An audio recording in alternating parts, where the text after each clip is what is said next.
اليمين طالع له عصام صبحي، ممكن يلعب العرضيه على القائم البعيد. مين مكمل مين متابع؟ هوبا سيد حسن كان ممكن يلعبها من مره واحده، الراجل اتاخر كتير قوي، سندها مره ثانيه ممكن تسديده لكن قلشه كده موجود في التشكيله. فرقه المقاولين العرب عبد العزيز توفيق بادئ اللقاء النهارده، كان خارج التشكيله في مباراه الانتاج. مره ثانيه في نص الملعب اسلام كمال صانع العاب فريق طلائع الجيش، مره واحده والثانيه وتسديده خبطت وغيرت اتجاهها وكانت رايحه علي في مواجهه كده مع حسن شاهين، احرز جولها او هدف جميل في مباراه الانتاج الحربي المباراه الاسبوع الماضي. علاء علي هوبا يا ولد حسن شاهين، يا ولد يتألق حسن شاهين، فيها دفعه كده كانت جوه 18 خفيفه لكن فقد توازنه. علاء علي يا ولد عدى يا ولد بمهاره، اشتغل وعدى واحد ضد واحد، ممكن ويضيع فرصه عرف السيد، كانت عايزه تبقى اقوى من كده. وبيتكلم هنا مع اسلام كمال، يعني الراجل بيضيع فرصه، هداف من الهدافين المميزين جدا. يا سلام علاء علي عمل سبرنت كده وعدى وحط جسمه، عايزه بقى تتحط اقوى من رايح له اسلام كمال يضغط عليه، هنا خطر جدا جدا جدا لمحمد سمير. مره ثانيه محمد اشرف ممكن يسدد، ممكن جول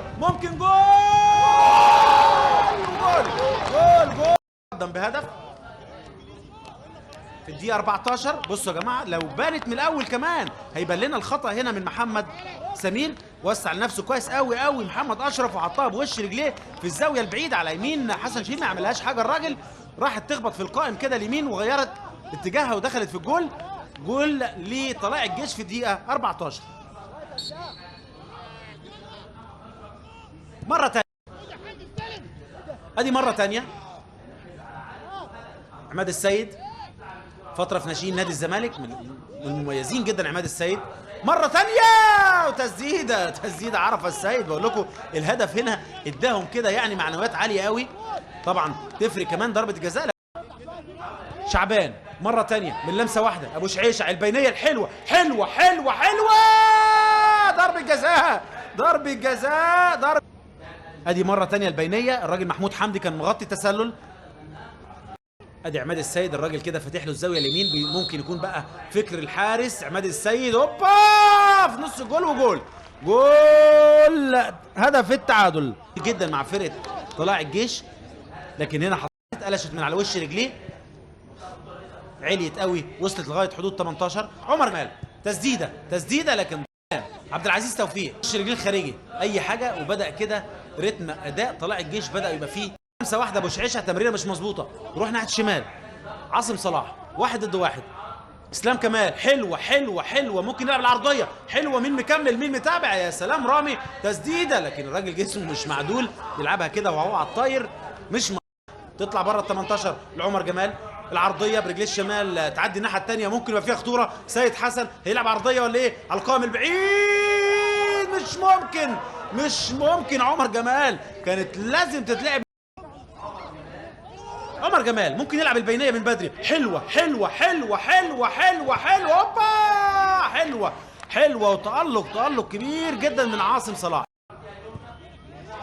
عملها جوه ال 18 يطلع خط الظهر. مره ثانيه محمد شعبان تسديده، تقدم المقاولين كده في نهايه او في اخر دقيقه في الشوط الاول عشان يخرجوا كسبانين. هنشوف هوبا تسديده بتخبط في الحيطه، ترد مره ثانيه تسديده حلوه لكن خارج الملعب. اخر ثلث ساعه محمد اشرف عملها ببطر جنيه على القائم الاول، الحاجات دي ممكن تغير اتجاهها يا راجل، العبها برجليك الشمال يا راجل تسديده. وادي هنا اي حاجه بعيده جدا من عاصم. محمد اشرف اسلام كمال اماميه لعرفه السيد، حلو ما فيهاش تسلل، عدى عرفه ممكن جول يا سلام يا حسن شاهين. بقول لكم متألق النهارده. وادي مره ثانيه البينيه، هجمه هنا وهجمه هنا، اسلام فؤاد يا ولد يا لعيب، هوبا مش ممكن يا راجل مش ممكن.